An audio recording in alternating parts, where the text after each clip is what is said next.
जीवन हमें एक मौका देता है, इसलिए जब भी सही कॉलेज चुनने का समय आए तो सिर्फ मंगलायतन यूनिवर्सिटी आपके बेहतरीन भविष्य और सर्वांगीण विकास के लिए। सुप्रीम कोर्ट ने बुधवार 22 जनवरी 2025 को इलाहाबाद हाई कोर्ट के उस आदेश पर रोक बढ़ा दी जिसमें मथुरा स्थित शाही ईदगाह मस्जिद परिसर का अदालत की निगरानी में सर्वेक्षण करने की अनुमति दी गई थी।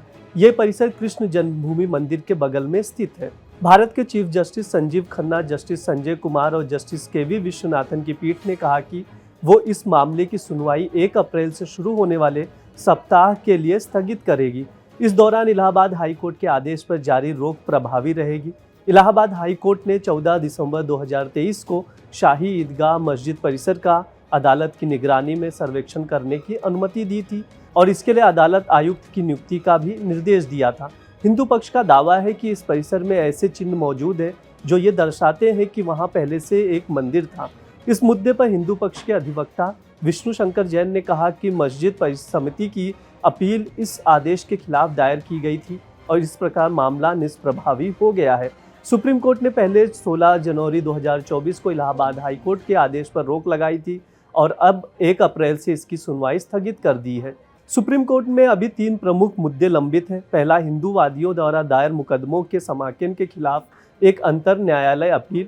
दूसरा, पूजा स्थल विशेष प्रावधान अधिनियम 1991 को चुनौती देने का मामला। और तीसरा, मस्जिद के धार्मिक चरित्र को निर्धारित करने की आवश्यकता। इन सभी मुद्दों पर सुप्रीम कोर्ट की सुनवाई 1 अप्रैल से शुरू होने वाले सप्ताह में होगी। इलाहाबाद हाई कोर्ट ने मथुरा के कृष्ण जन्मभूमि शाही ईदगाह विवाद से संबंधित 18 मामलों की विचारणा को चुनौती देने वाली मुस्लिम पक्षकारों की याचिका को खारिज कर दिया था और ये निर्णय लिया था कि मस्जिद के धार्मिक चरित्र को निर्धारित किया जाना आवश्यक है। सुप्रीम कोर्ट के स्थगन के बाद अब ये मामला अगले कुछ महीनों तक न्यायालय की निगरानी में रहेगा। इस मामले में और जो भी अपडेट आएगा वो हम आप तक लेकर आएंगे। देखते रहिए दैनिक जागरण।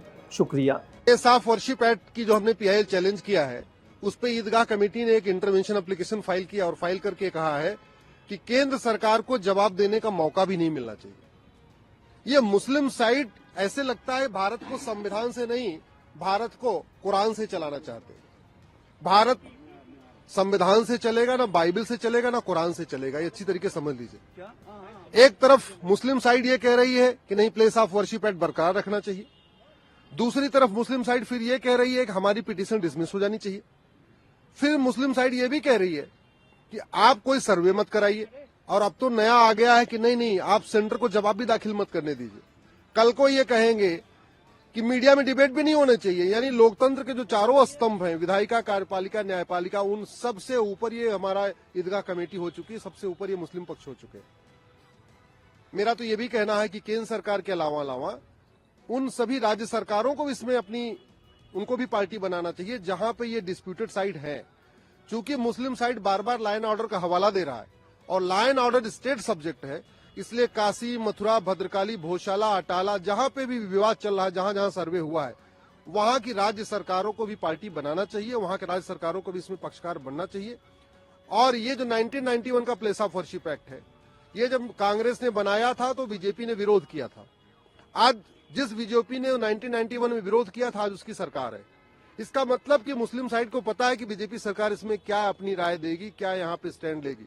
शायद इसीलिए वो कोर्ट आए हैं, कह रहे हैं कि नहीं, केंद्र सरकार को जवाब देने का मौका ही नहीं मिलना चाहिए। और ये कानून जो 1991 का है, जो बाबर, हुमायूं, तुगलक, गजनी, गोरी के इलीगल काम को लीगलाइज करता है, ये कानून कंटिन्यू रहना चाहिए।